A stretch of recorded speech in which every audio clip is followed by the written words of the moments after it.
Now, she later wrote a searing memoir about the relationship, and due to their relationships with him, Marie Therese took her own life, as did Picasso's second wife, Jacqueline. Number 7, Coco Chanel. Hey, it's me, your skin. Some cleansers get us clean, but take my moisture. CeraVe cleansers help me maintain my moisture balance with hyaluronic acid plus 3 essential serum. Coco Chanel is one of the world's most influential fashion empires, named after the famous French designer who originally founded the company. Chanel liked the high life and was known to associate with British aristocrats, French politicians, and German military officers in Paris during the Second World War. Now, when the war broke out, Chanel secured lodging at Paris Ritz, and after the fall of France, many officers ended up living there as well, where she had many different relationships with them. Now, it's said that Coco Chanel was more than likely a spy for Germany, as the evidence appears to skew strongly in favor of Chanel at least doing some information gathering for the National Socialists. Apparently, as business savvy as she was anti-Semitic, Chanel possibly took advantage of the Germans' anti-Semitic laws. After the Germans retreated from Paris in 1944, Chanel was under investigation as a collaborator, but a lack of evidence at the time prevented her prosecution. Now, according to Newsweek, some historians have suggested that one of Chanel's high-profile pals, British Prime Minister Winston Churchill, intervened on her behalf. Number 6, Henry Ford. Henry Ford was one of America's greatest entrepreneurs and innovators, a man who literally changed the world. Now, he not only transformed the way people could get around by selling cars everyone could afford, but Ford also revolutionized the industry by creating the moving assembly line. Now, this was amazing, but Henry also hated Jewish people. As even the Henry Ford Museum says, Ford's anti-Jewish sentiments ran deep. Now, he bought a local newspaper in 1918, the Dearborn Independent. 2 years later, the Independent began publishing Ford's anti-Semitic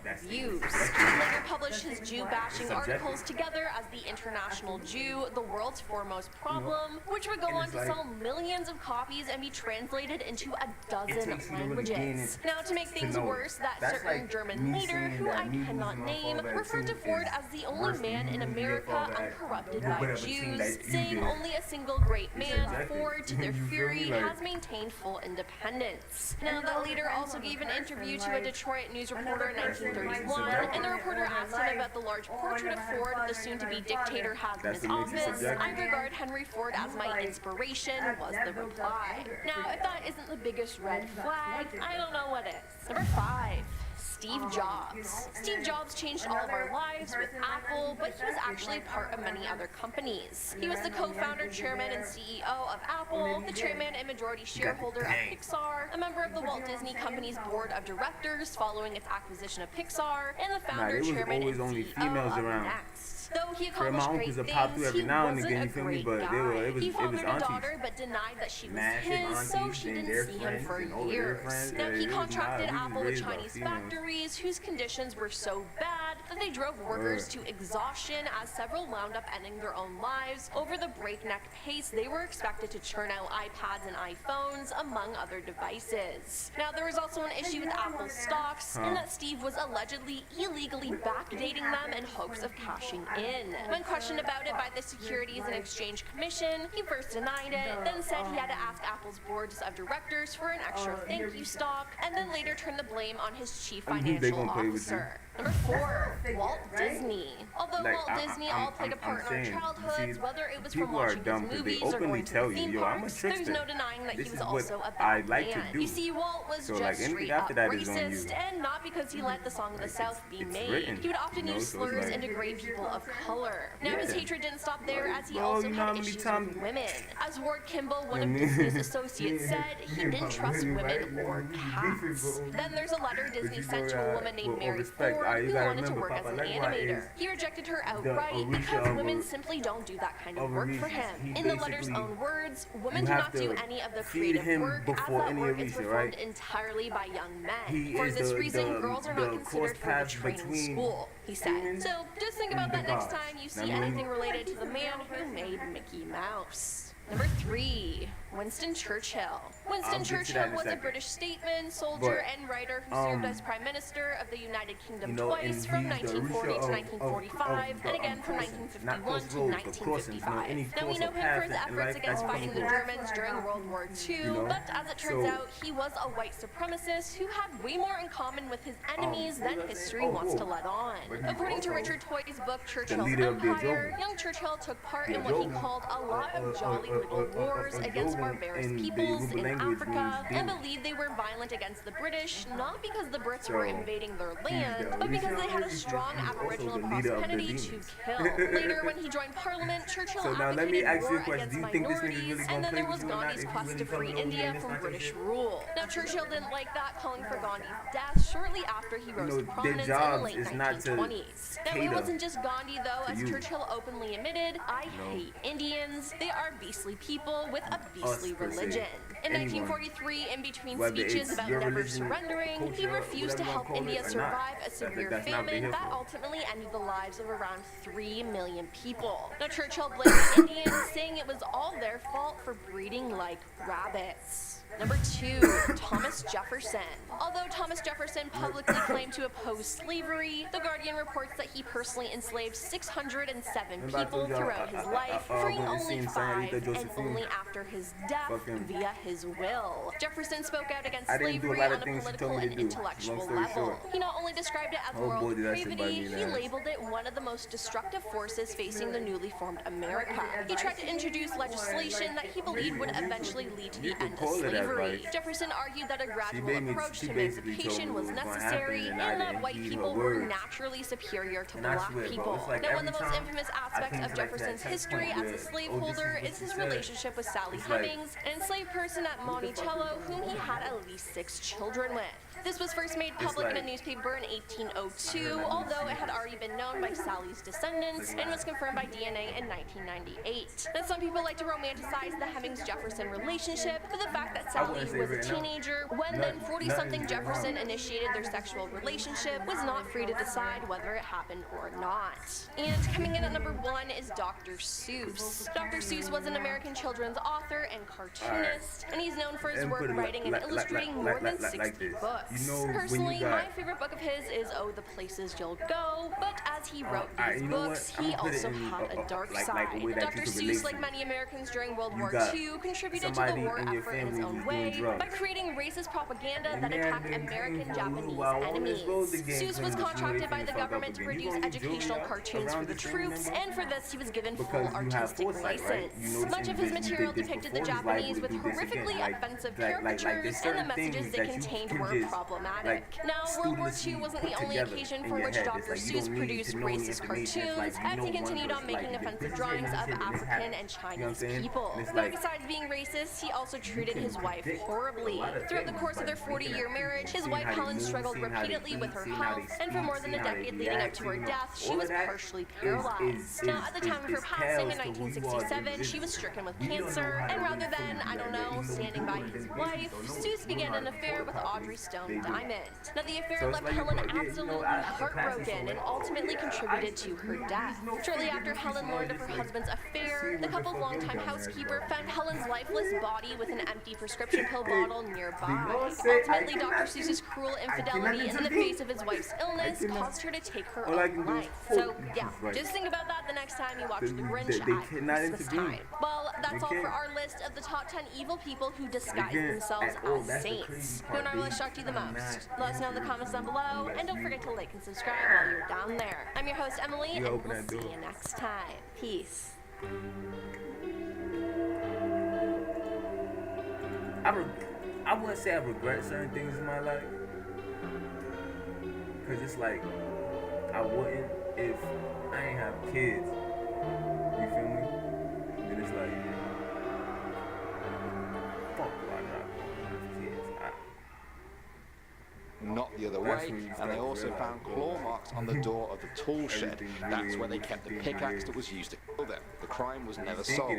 Next up, number 5 now, we have Lorelei. According to German folklore, there was once a nymph that lived by the Rhine River. If you aren't familiar with what that is, nymphs are said to be mythological spirits of nature that usually take the form of a beautiful woman. Lorelei lived on top of a steep rock. She was said to dress in white and wore a wreath of stars in her hair. They said that she was beautiful, but that she also sang a song so haunting and hypnotizing that no sailor could resist her aura. No one who was drawn to her ever returned to tell the tale. Instead, they would be dashed against the rocks. Today, a statue marks the spot where Lorelei has been spotted over the years. Some take it as a warning to turn back before it's too late. Moving on to number 4 now, we have the Rubsal. In German folklore, this is a mountain spirit. He's also a giant. He roams the mountains and is known for his love of trickery. He's friendly to good people and will teach them medicine and even give them presents sometimes. If someone annoys him though, they can expect a harsh trick pulled on them. The legend of Rubsal has been around for thousands of years, going right back to pagan times. They say he is the fantastic lord of weather, and is similar to the legend of the wild hunt that we actually talked about in another video.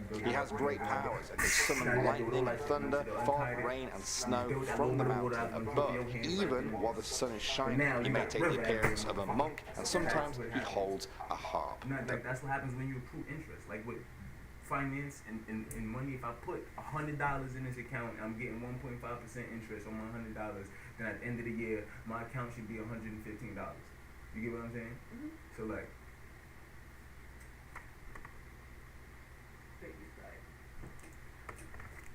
that's that, and that's how that energy works.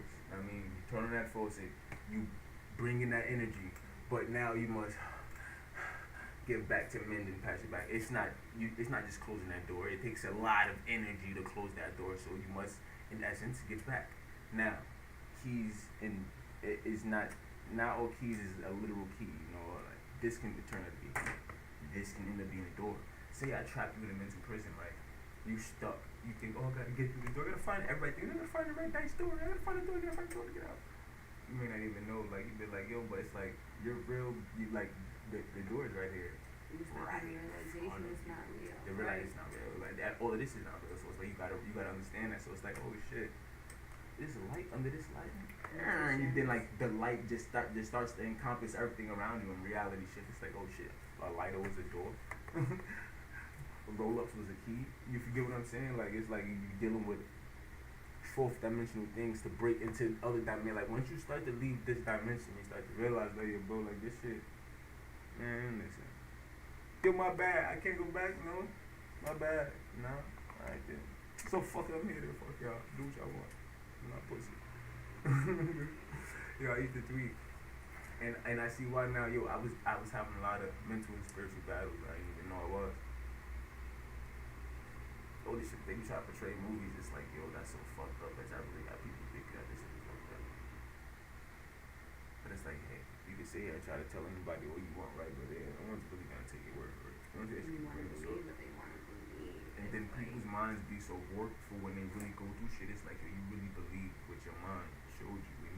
From his slumber and emerged from under the hill. They say the ravens on the hill is a sign of his presence there, and that if they ever disappear, Barbarossa will be emerging very soon. Now, some people might love that sight, others might be a bit disturbed at the sight of a 900-year-old undead king stumbling towards them. How do you feel? Starting off at number 10 now, we have the Big Grey Man of Ben Macdui. Amphir Liathmore is the Gaelic name of a mythical creature known as the Big Grey Man, who is said to dwell at the summit of Scotland's Ben Macdui Mountain. Over the years, many climbers have felt his presence or even seen him, a lumbering giant that skulks in the thick fog of the mountain peak. He's often described as being very large, sometimes about 10 feet tall when standing completely upright. Short hairs cover his whole body, especially thick on his broad shoulders. His arms are also said to swing wildly when he's sighted. Sightings of this creature have gone back for centuries, but the first credible account came from Professor Norman Colley in in 1891. The day he saw it, he made a note in his journal saying, "I was returning home from a calm on the summit in the mist when I began to think I heard something else other than my own footsteps. For every few steps I took, I had a crunch, and then another crunch, as if someone was walking after me, but taking footsteps 3 or 4 times the length of my own." His account ends up going into much more detail, but for many people, this account and a few others are more than enough to convince them of the big grey man of Ben McDwee. Moving on to number 9 now, we have Cathedral House Hotel. This building in Glasgow was originally built in 1877 as a halfway house for prisoners who had been released from the nearby Duke Street prison. That prison was the site of many executions over the years, including 12 in the 20th century. The last person to be executed in Scotland, Susan Newell, was hanged at the prison in October 1923 after being found guilty of strangling a paperboy. In the years since the last locals swear that the spirits of the ex have made their home in the nearby Cathedral House Hotel. Some say they have felt a ghostly presence brush up against them on the staircase. There have also been several reports of 2 ghostly children being heard on the top floor of the hotel and items of furniture moving of their own accord. In 2005, the Ghost Finders Scotland group conducted a thorough investigation using high-tech equipment. They recorded unusual EMF and tri-field readings along with light orbs and various other anomalies appearing on both video footage and still photographs. Moving on to number 8 now, we have the Well of the... Nice name. Many Scots will be familiar with the Jacobite Rising of 1746. On April 16th of that year, the Scottish forces fighting for independence from the British were defeated, suffering heavy losses. Many lost their lives on the fields of Culloden. Legend says that birds no longer sing above the boggy land where Jacobites made their final stand. That rhymed, that wasn't intentional. Locals have witnessed a tartan-wearing spirit wandering through the moor there. Those who get close enough manage to hear it muttering one single word: defeated. Every single year, on April 16th, the anniversary of the battle, they say you can still hear the clashing of swords and the sound of men dying, locked in their bloody battle for eternity. Moving on to number 7 now, we have Jenny with the Iron Teeth. So we talked about Gorbals in the last video, the Glasgow neighbourhood that's home to Glasgow's necropolis of sorts, where an estimated 50,000 people are buried. As such, it's not too surprising that the area has made it into one of our videos for a second time now, and now it's for a different reason. In 1954, a policeman responded to reports that hundreds of children had descended upon the cemetery. When he arrived, the children had begun to disperse. He questioned them, and they swore that 2 children had just been devoured by the Gorbals vampire. Some of you may remember the Gorbals vampire from the last video. Well, the locals didn't believe the children, but not for the reason you might think. They claimed that had actually seen. Twisted tea is a refreshing, hard iced tea made with real brewed tea. Keep it twisted. Jenny with the Iron Teeth. It had been many years since they had heard that name. She is said to be a demonic hag who roamed Glasgow Green in the 19th century, dragging into her lair with great big metal jaws. Reports made people fear that she had returned, and in the years since then, perhaps she's never left. Coming in at number 6 now, we have Netta Fornario. This is perhaps one of the strangest missing person cases I've ever heard of. Netta Fornario was a member of an occult group called the Hermetic Order of the Golden Dawn. They practiced ritual magic, tarot cards, mysticism, and held a solid belief in the powers of telepathy. On top of all that, Netta also had a personal interest in fairies. In 1929, Netta went to the small Scottish island of Iona. Nobody is quite sure why she did it. She arrived at a local inn and spent most of her days wandering the tiny island alone. After a few weeks, her innkeeper woke up to find that Netta was in a frenzy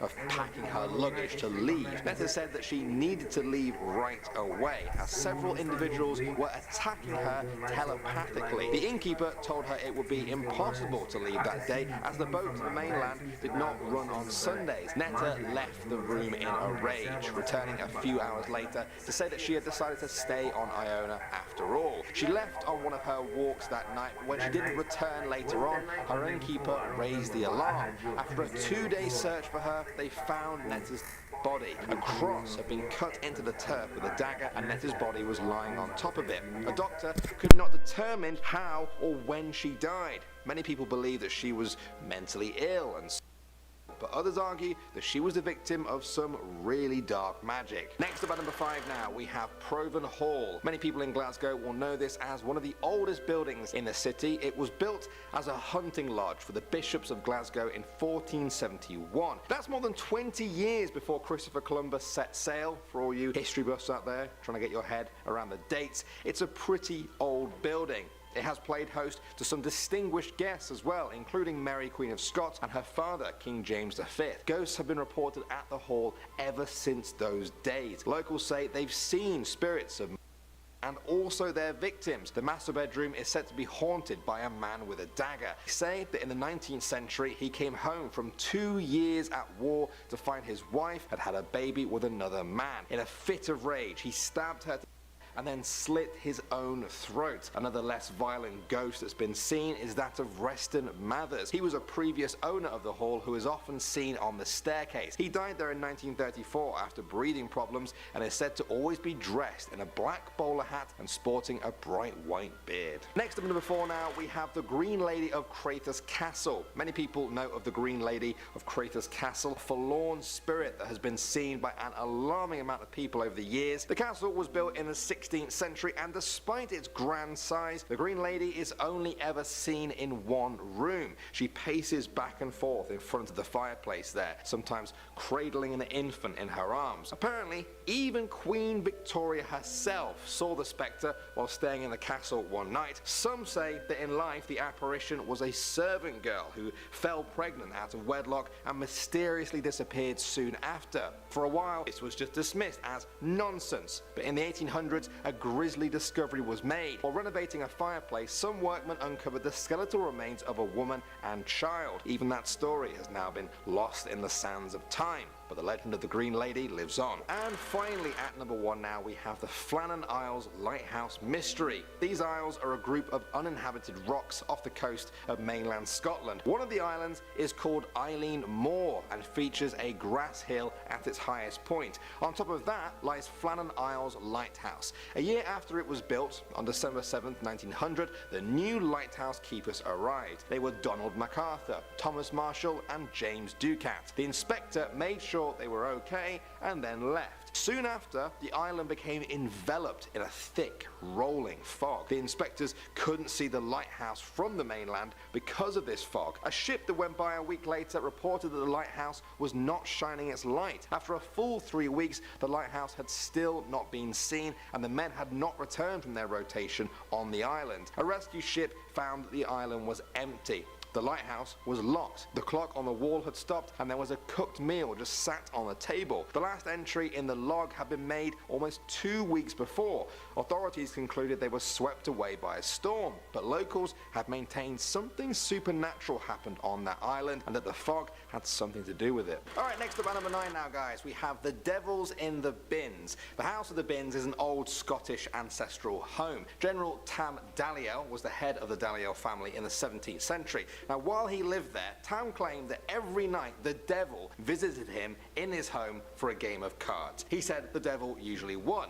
Now, in retrospect, this might have been a good thing. You see, one night the devil appeared as usual, and as usual, the devil and Tam sat down to play cards. This night was different though. This night, for the first time ever, Tam seemed to be getting the upper hand. He was winning. As the game went on, the devil got more and more angry about this. Eventually, when the game looked lost for him, he flew into a rage. The devil then threw a single marble at Tam. It missed and instead landed in the sergeant's pond outside the house. Now, for many years, people laughed at Tam and dismissed his story as insane. Then, over 200 years later, the pond outside was apparently drained, and what should they find buried in the mud at the bottom but a single shiny marble? He lost his marble. One marble. One marble? At number 8, we've got Abandoned Annie. The City Chambers is a famous building in Edinburgh, with ancient alleys that run beneath. The streets below the City Chambers are said to be haunted, and they attract psychics, ghost hunters, and mediums. This is because back in the 16th and 17th centuries, this particular area of Edinburgh was hit extremely hard by the plague. The streets used to be littered with bodies and sick people who were banished and left for dead. After the 18th century, the abandoned homes and alleys were sealed, but that doesn't stop people from venturing down there. There have been many strange noises and sightings reported, but most notably, a psychic claims to have come into contact contact with the ghost of a young girl named Annie. Abandoned Annie is a story that began in 1992 after a Japanese psychic called Eiko Gibo went to the close as a part of a documentary on paranormal activity. When the group were touring the area, she came across a room that she at first was too afraid to enter. She said the room had a terrible feeling of sickness, hunger, and cold. But then Eiko went inside the room because she said she was invited by the ghost of a little girl named Annie who had died of the plague. Annie grabbed her hand and said that she had been abandoned by her family and that she had lost her doll. Eiko later went back to the room with a Barbie for Annie to play with, and since then, visitors to Annie's room are told to bring a gift for her. There is now a pile of toys created by people who have visited her room. To this day, people report feeling sick, uneasy, and cold while visiting Annie's room, despite the fact that there is no historical record of any girl named Annie, and the story has been dismissed as a popular urban myth. An urban myth that actually has a happy purpose, apparently. Along with toys, people leave money for Annie, and at the end of every year, the money is counted and given to the sick kids' hospital. So far, Annie has raised more than £45,000 for other sick children. Next up at number 7 now, guys, we have the A75. Now that is the name of what's said to be the most haunted road in Scotland, bar none. It runs through the county of Dumfriesshire and has been a hub of reports of supernatural activity over the years. It's actually attracted paranormal investigators to it from all over the world. Kathleen Crone is the founder of Mostly Ghostly. Great name, by the way. Now she said there have been screaming hags, eyeless phantoms, and a menagerie of unearthly creatures witnessed on this famous road. In 1962, perhaps one of the most famous sightings occurred on the road. Derek and Norman Ferguson were driving along the road when a large hen apparently flew into the windscreen of their car. They then saw huge cats and other monstrous creatures pass by them, as well as a phantom furniture van, whatever that is, all of which vanished into thin air. In the years since then, the number of stories has grown to the point where some truck drivers actually avoid the A75 altogether. Alright, it is time for number 6, the Boneless. The true story of the Boneless comes from the Shetland Islands, a group of small islands off the coast of Scotland, where the inhabitants were once terrorized by a ghostly blob. Yes, you heard that correctly. Stories about a ghostly apparition called the Boneless, and sometimes a frightening, have been whispered on the Shetland Island for years now. It's based on an account found in the book Shetland Traditional Lore by Jesse Saxby. Although no one could describe the apparition properly, people called it the Boneless because witnesses say it looked like a giant glowing white blob. Others said it looked like a jellyfish or a slimy white cloud. The Boneless would appear pressed up against windows, and it never made a sound. It could move, though. Apparently, it could move faster than a dog. If you had happened to find yourself face to face with the Boneless, you would cower in fear and often die of fright. There's a story about one boy who was dragged by the Boneless to the edge of the cliff. He described it as smelling like rotting flesh. As he heard the waves crashing below, he grabbed the rocks and hung on for life. The Boneless rolled off the cliff and disappeared, and the boy managed to drag himself back to his home to tell his parents. Next, at number 5, we've got the haunting of Castle Stewart. The story goes like this. The Earl of Moray inherited Castle Stewart from his father. He wanted to rent it out, but he couldn't because the castle had such a bad reputation for being haunted.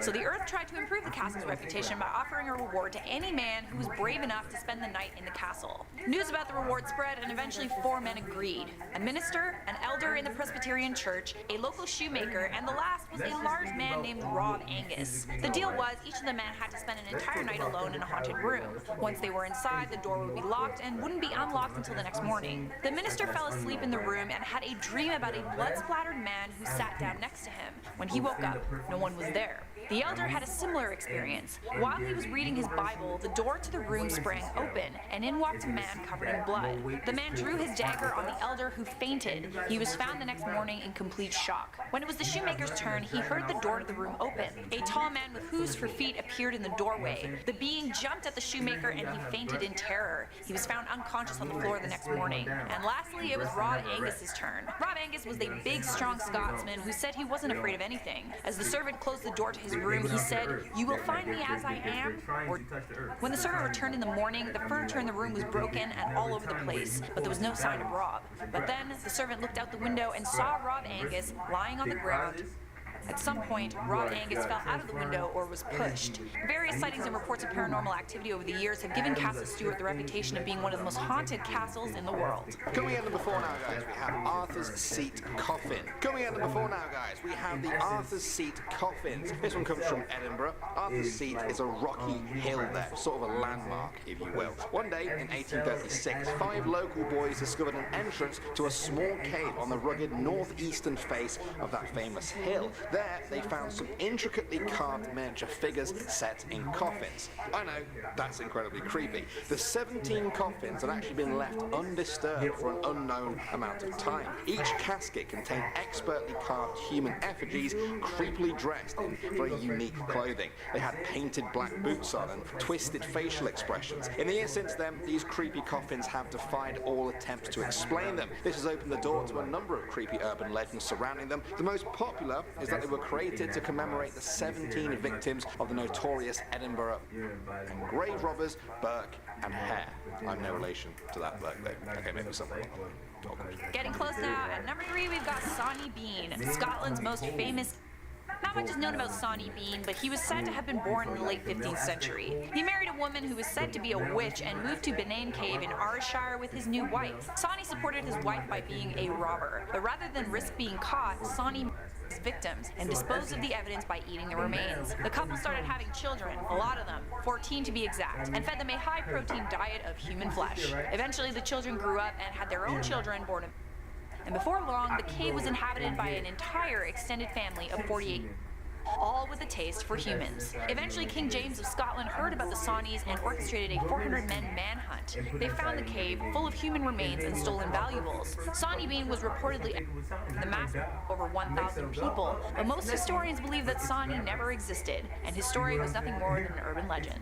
Moving on to number 2 now, we have Gilly Doo. I think I'm pronouncing that right. In Scottish legend, he's a solitary Scottish male fairy that lives alone in the forest. He disguises himself in trees so as not to be seen by humans. His light green skin and long branch arms make it almost impossible for people to spot him. However, it's important to note that the Gilly Doo is usually only this elusive to adults. You see, he's been known to appear and interact with friendly children. Now, you should know that doesn't mean that every interaction is a good one. He has been known to prey on people lost in the woods or enslaving them. Perhaps the strangest thing I read about this creature is that he is said to collect the teeth of to perform protective magic on them. This has led some people to believe that the Gilly Doo actually gave birth to the legend of the Tooth Fairy, a much lighter story. I think we can all agree. I don't think the Tooth Fairy has killed or enslaved anyone. If you know otherwise, let me know.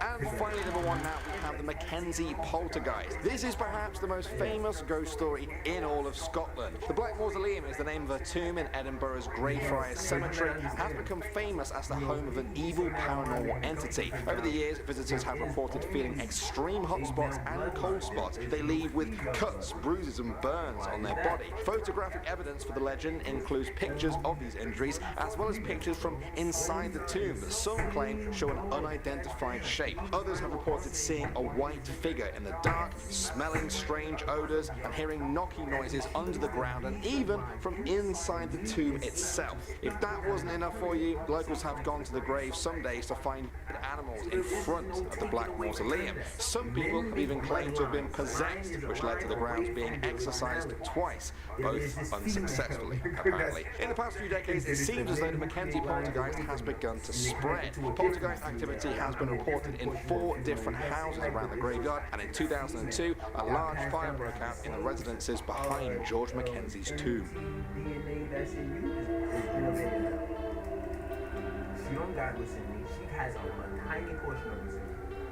A tiny portion. It may look like people be stuck on the physical. Oh, they look just like you get margarines. It's deeper. It's deeper than that. Never fails to amaze me how intelligent some folks on the internet are.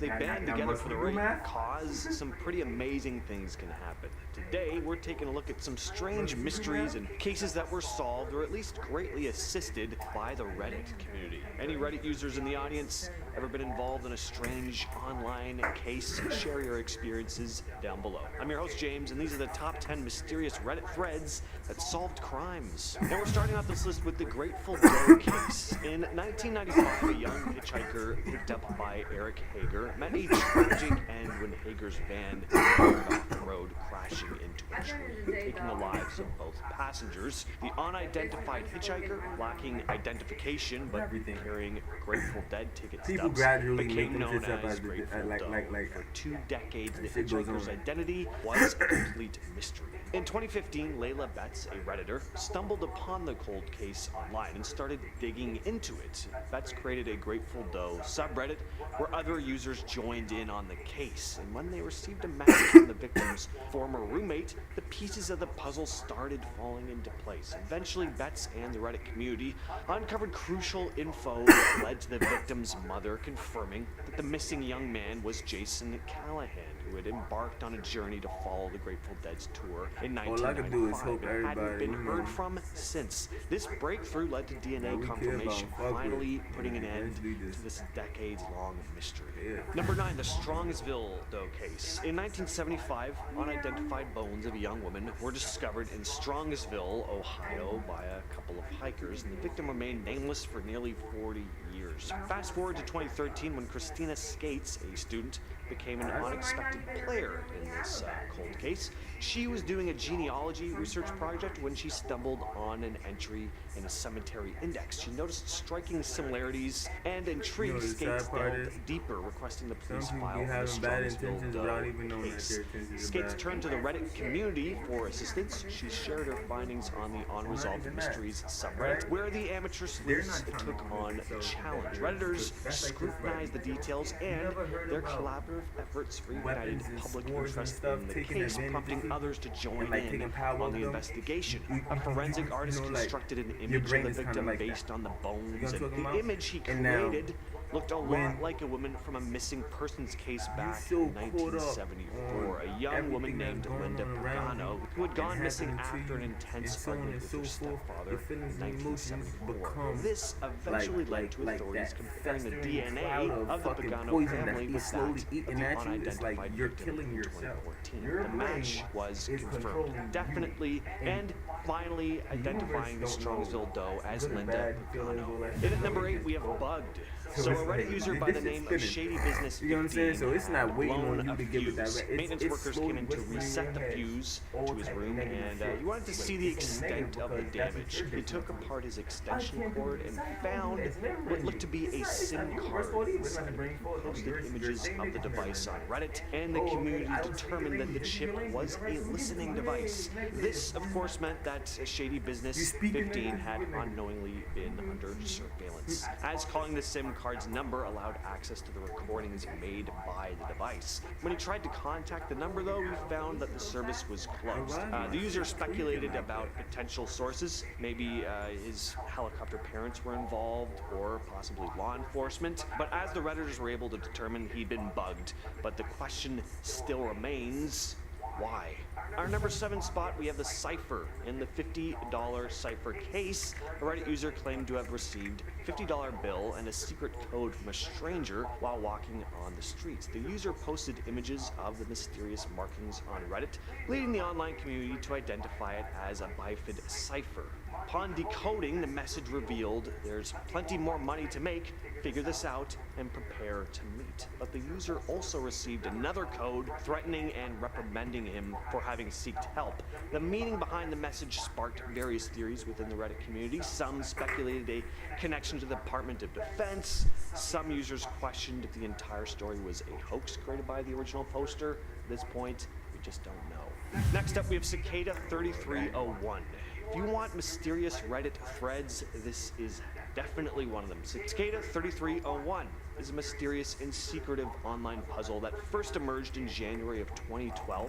It is known for its complex and cryptic challenges, which have attracted the attention of puzzle solvers, cryptographers, and internet enthusiasts from around the world. The puzzle typically begins with the appearance of a message on various internet forums inviting participants to embark on a journey to solve a series of puzzles. The puzzles encompass various fields of knowledge, cryptography, steganography, literature, and more. Successful solvers of the puzzles have even reported encountering physical locations and tasks in different parts of the world. Cicada 3301's stated purpose or origins are still a bit of a mystery, but some have speculated that it could be a recruitment tool for an organization like the CIA, or possibly something darker. At number 5, we have a hit-and-run case. So back in 2012, Reddit user by the name of Meatheaded shared the following image with the caption, "Car part left at hit-and-run scene. Any idea what it belongs to? It's a right front headlight." The fine folks of Reddit came together to try and solve the case, eventually determining that the piece had come from a gray 1991 Cadillac Braham. Meatheaded made a final update letting everyone know that the case had been solved. He said, "So I checked our databases for 1991 Cadillac Brahms that are gray, found one that was listed as stolen during the time of my investigation and was dumped behind some abandoned house the day after. I went to check out the car at the victim's house to compare damage, but it wasn't there, and it was 2:30 a.m., so I wasn't waking some old lady up. I'm 90% sure this is the same car. I sent a link of my findings, thanks to you guys, to the auto theft unit. So you guys know in the original accident, the suspect was identified after he was seen yelling out the window that the car was stolen, but we could never find the car. So not only will he go down for several traffic crimes, but it looks like auto theft as well." Number 4, carbon monoxide poisoning. All right, so this one isn't really a solved crime, but the Reddit community did manage to save this dude's life.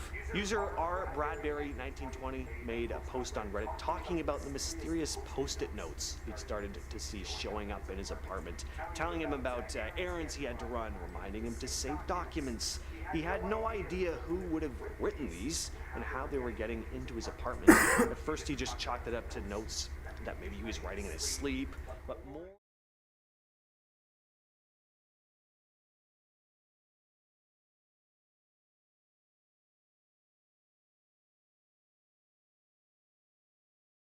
talk to you, but it's important we do. He checked the webcam and it showed nothing, but his recycling bin was empty, which he didn't remember doing recently. So he figured someone found the webcam and deleted the footage. He went to Reddit asking for advice on how to proceed, and a user by the name of Kakarlak was like, yeah, maybe you're writing the notes and just not remembering. Could be a mental health issue, or could be a possible carbon monoxide leak in the building. Well, R. Bradbury 1920 made an update, and it was indeed carbon monoxide poisoning. He very easily could have died if this had gone on any further. Next up, we have the man from Torrid. This is just a fascinating thread. It's pretty impressive that this vague urban legend was likely solved here.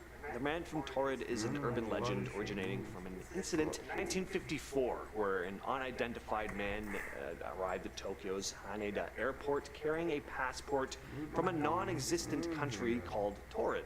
After his disappearance, the story gained traction, becoming somewhat of an urban legend. Well, somewhat was totally an urban legend. Years later, on platforms like Reddit, internet sleuths delved into the mystery, and a theory emerged linking a man named John Zegras to the case. Allegedly, Zegras was a fraudster who had been detained at the Japanese airport with a forged passport. His disappearance was attributed to him having been sent to prison in Japan for a year, and his name was likely not actually John Zegras, so he just kind of disappeared after that. And number 2, we have the bucket. In 2001, retired trucker Ronald Telfer stumbled upon an abandoned plastic bucket at a Missouri truck stop. Initially, he dismissed it. He revisited the site a month later and decided to investigate further, discovering what he believed to be animal remains encased in hardened concrete. Months later, upon closer inspection, though, he found it was actually a human head. The victim was identified as Gregory May. The investigation revealed that Doug DeBruin had taken the life of May, his best friend, driven by his obsession with his valuable Civil War memorabilia. DeBruin had concealed May's remains in the plastic bucket. The case might have gone unsolved if not for web sleuth Ellen Leach, who identified May's skull by comparing it to his photo on a missing persons site. So, thanks to her, De Bruin was convicted and sentenced to life in prison without parole. And finally, we had the FBI thread. So about 12 years ago, a Reddit user by the name of Khalid the Gypsy posted a picture to Reddit with the caption, "Does this mean the FBI is following us?"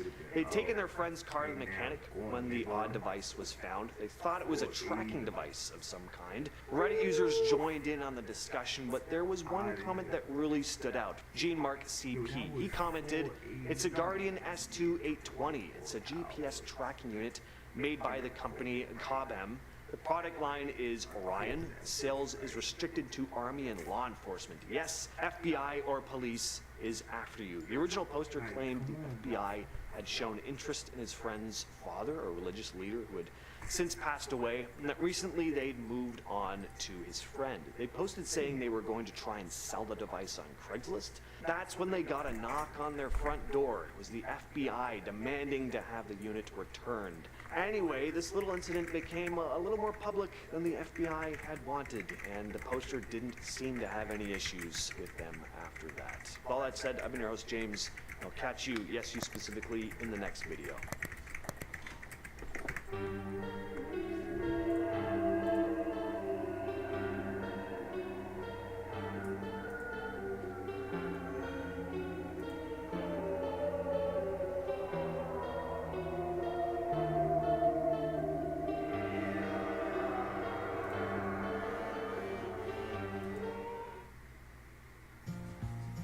Everyone deserves a healthcare partner who's there for what matters.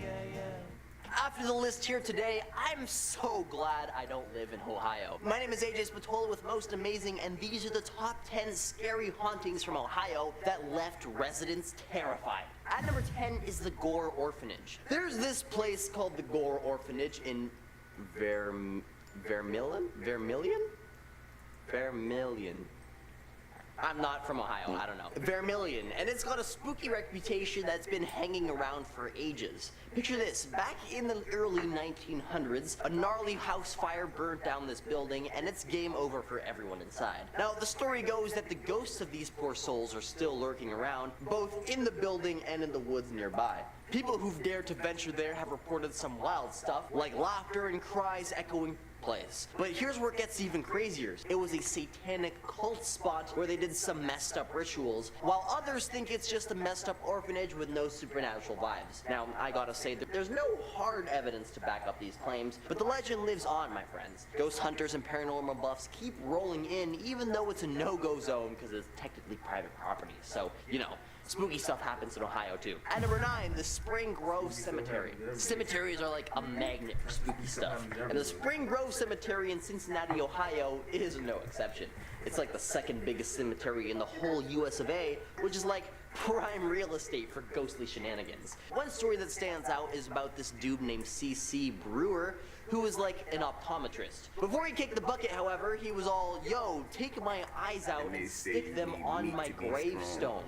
But relax, because they're not real eyes, just some glass ones. But people swear those fake eyes follow them around like a creepy optical illusion. And then there's this caretaker who was all alone one night and something tugged at his pants. The dude freaked out and bolted and came back later thinking he'd find like a snake or something, but nope. Just graves. If you're enjoying the video so far, you can support the channel by subscribing to Most Amazing and ringing that notification bell. At number 8 is the Lima Tuberculosis Hospital.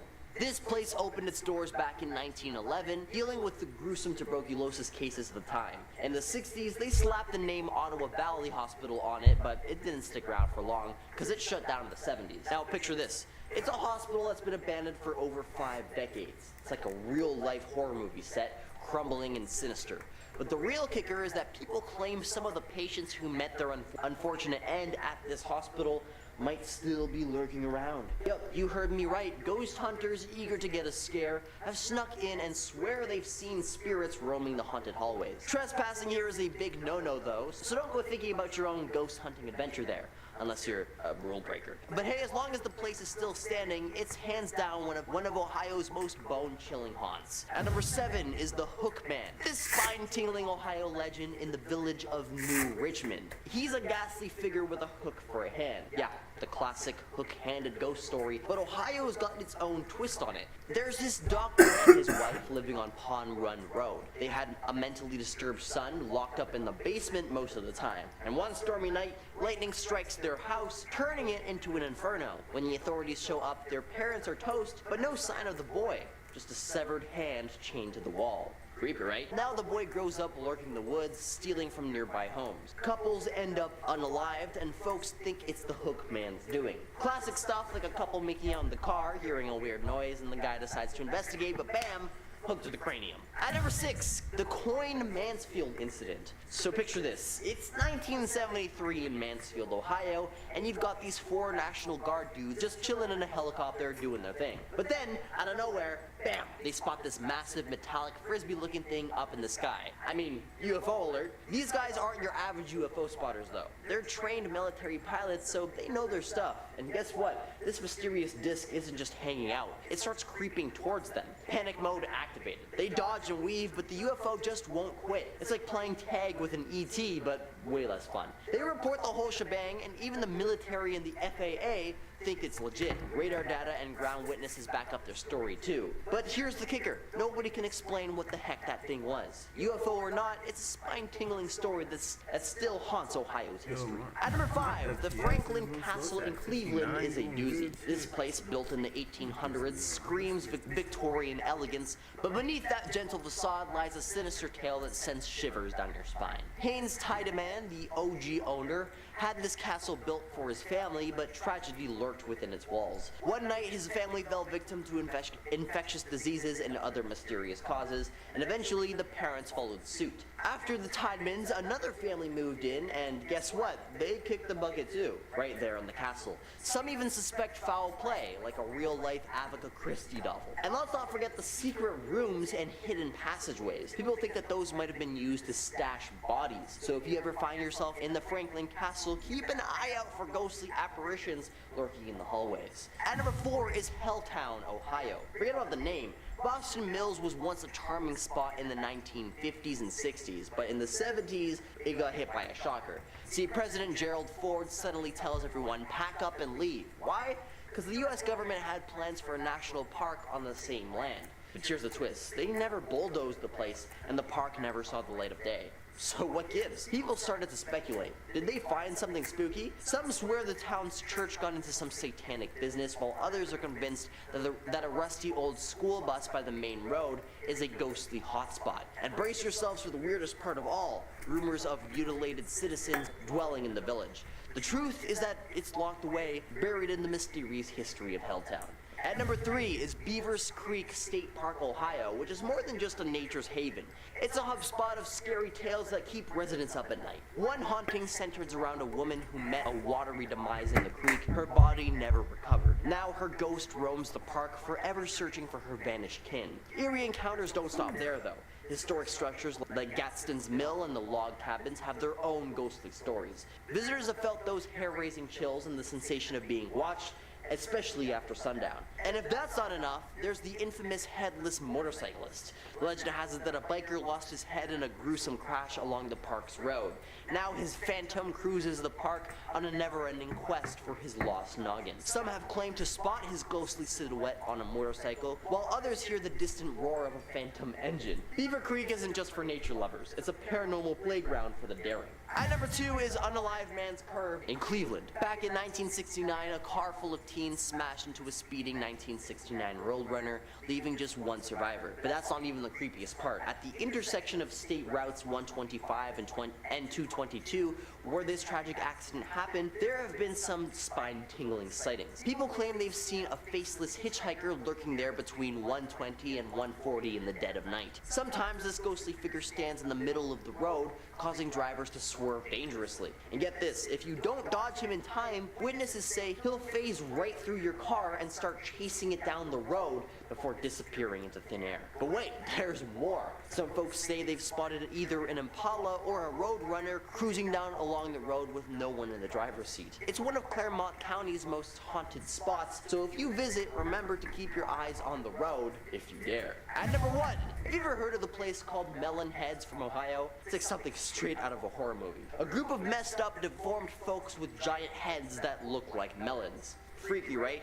Legend has it that they lurk in the woods around Kirtland, just waiting to give you the creeps. But here's the kicker. These poor souls were supposedly normal people once, but some evil mad scientist messed them up real bad with cruel experiments. They managed to escape, and now they're hiding out in the woods, surviving by hunting and staying far away from society. Some stories say they're aggressive, attacking anyone who dares set foot on their territory. Others say they're more mysterious, popping in and out like ghosts in the woods. Either way, it's a chilling tale that'll make you think twice about going near those Ohio forests. And that pretty much wraps it out for today. As always, if there's a haunting Ohio tale that you think I've missed, feel free to let me know down in the comments. This has been AJ Spatola with Most Amazing, and I'll catch you all in another video. Later.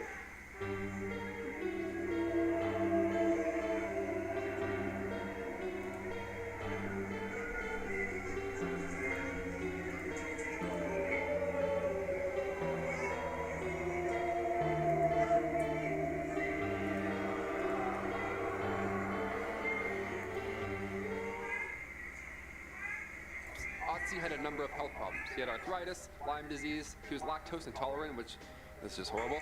Thanks to science, we now know that Otzi, the Iceman, was sharpening his tools right before his untimely death. So he fought until the end. Number 3, 3 kittens.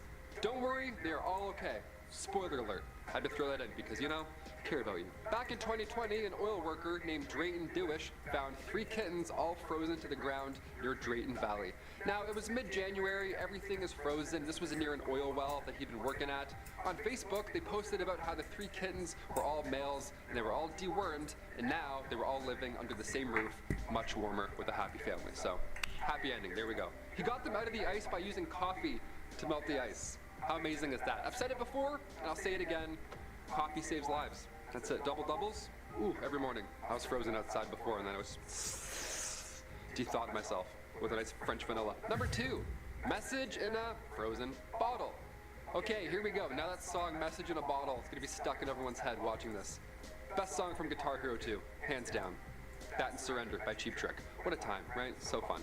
Anyways, back in 1959, back on track, a geologist named Paul Walker, great name, buried a message in a bottle. He wanted to make a lasting statement about climate change, so he put this frozen message underneath rocks near a glacier in 1959. And then cut to 2013, what do we find?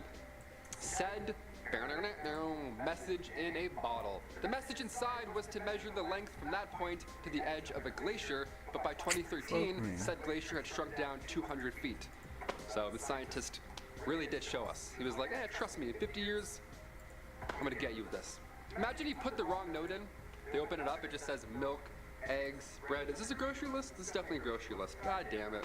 Number 1, Ice Age art. Ancient artwork, this time from the Colombian Amazon. Thing is, unlike other drawings found in the ceilings of tombs, this canvas stretched about 8 miles and was all frozen. It was just a wasteland. This should have never been found. The paintings are even more impressive. They date back to 12,000 years ago. These were made near the end of the last ice age. Yeah, the end of the last ice age, we're doing doodles. Are you kidding me? I can't even go to the store if it's snowing out. I'm like, nah, I'm just gonna order in, screw that. This guy's making art.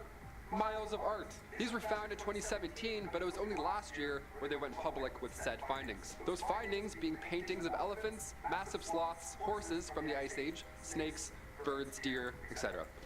This is now one of the largest collections of rock art in South America. Yeah. Is it pregnant women or the origins of the Ninja Turtles? Art, we don't know, couldn't tell you. Starting off in our number 10 spot, we have Mali virus. Back in 2015, French researchers discovered a gigantic virus that they found in a sample of Siberian permafrost. This spherical DNA virus wasn't just any old virus. No, this one was about 30,000 years old. For the virus to survive that long, frozen in ice, truly is remarkable and also absolutely terrifying. There is good news, however. It is said that although some refer to this virus as a behemoth, it is said that the new discovery only infected affects amoebas, which means that it is unlikely to ravage the planet anytime soon. At least we hope. In our number 9 spot today, we have Lake Vostok. Many of us have heard of Atlantis, but have you heard of Lake Vostok? This lake is located in Antarctica, and it is so huge, it's one of the largest lakes in the entire world. The lake not only has a large surface area, but it's also quite deep, which only adds to the volume of the lake. It's like the lakiest lake out there, and here's the thing about it. It is covered by ice, and not just any ice, but the East Antarctic ice sheet, which is just the largest ice sheet in the world. This subglacial lake has ice so thick that we don't really know a lot about what lies beneath it, and the ice has been there for millions of years. But when the first samples of the actual lake water were taken, it became apparent that there may be species in the lake that we know absolutely nothing about. In our number 8 spot today, we have the female mummy. Back in 2017, there was a mummy found in Siberia that absolutely rocked the scientific community. This discovery was so remarkable because deep within the permafrost, close to the Arctic Circle, they found the mummified remains of a woman who was roughly 900 years old. Said to have come from the medieval times, this marked the first woman to be discovered in that area, as previously it had been mostly men. It appears as though the mummification part was accidental, but it was quite a surprise to researchers who had thought that they wouldn't find a woman's remains in the area at all. Wipe It is them, said that all wipe of the them down bodies before you found in talk this about, area man. belonged to a hunting and Sweet and fishing clean, man, civilization, like a dirty and flow. this discovery gave experts very That's what we valuable feel. insight into their lives and the times in which they lived. In our number 7 spot today, we have Mount Erebus. Mount Erebus is the highest active volcano in Antarctica, as well as the southernmost active volcano on Earth. Got a lot going on. The volcano has been active for 1.3 million years, and it features a lava lake in the inner summit crater that's been present since the early 1970s. You might be thinking, it's a volcano, which surely is like the opposite of ice, right? But as it turns out, this volcano is like the definition of fire and ice. Here you can be sure to find numerous ice fumaroles, which are ice towers that form around the gases that are released or that escape from the vents on the surface. This creates a perfect home, not for many, but for some persevering and adaptable bacteria and fungi. This gives scientists quite the opportunity to study these organisms that can live in this extreme environment that doesn't really provide a lot of resources. In our number 6 spot today, we have the Iceman. The mummy of Otzi, who is also referred to as the Iceman, was found in 1991 in the Otsal Alps in Italy. It is believed that Otzi lived around 3000 BC, and his body became mummified and preserved because of the glacier that surrounded him post-mortem. While this is an incredibly interesting discovery, the finding of Otzi may have come in a package with an old curse just waiting to be released. Here's the thing, the people who helped with the discovery of Otzi are all dying under mysterious circumstances. I mean, it is said that there were 7 deaths in 1 year alone, so if there is a curse, it's clearly a pretty strong one. It's almost as if disturbing a man who's been in the same spot for 53 centuries wasn't the best idea that anyone's ever had. In our number 5 spot today, we have Europa. We are going off planet for this one. One of Jupiter's moons, called Europa, has a red tinge to it, and in 2001, NASA scientists revealed that it's possible that alien microbes might be responsible for this red color. The surface of this moon is mostly ice, but it has been shown that it reflects infrared radiation in a really bizarre way. This means that something is binding it together, but researchers haven't been able to come up with the correct combination of elements and compounds to make the data make sense. There are some bacteria on Earth that can thrive in extreme conditions that also have that red and brown color, which could potentially be responsible for the color on this moon. The surface temperature might be too cold for them to survive, but the warmer interior might be where they are located. Some geological activity on the moon could then push them closer to the surface, where they are then flash frozen in place. In our number 4 spot today, we have P38. In 2018, a team of researchers were using a drone with ground-penetrating radar technology when they found something that no one could have predicted. 300 feet deep in the Greenland ground, encased in ice, was a World War II plane. This P-38 Lightning fighter plane is actually just one out of 8 that were a squadron. This P-38 Lightning fighter plane was actually just one out of 8 that were part of a squadron. This group had all been lost and had crash landings after a blizzard on July 15th, 1942. After locating the fighter plane, researchers were able to then excavate it, but there still remains at least 4 in this squadron that have yet to be located.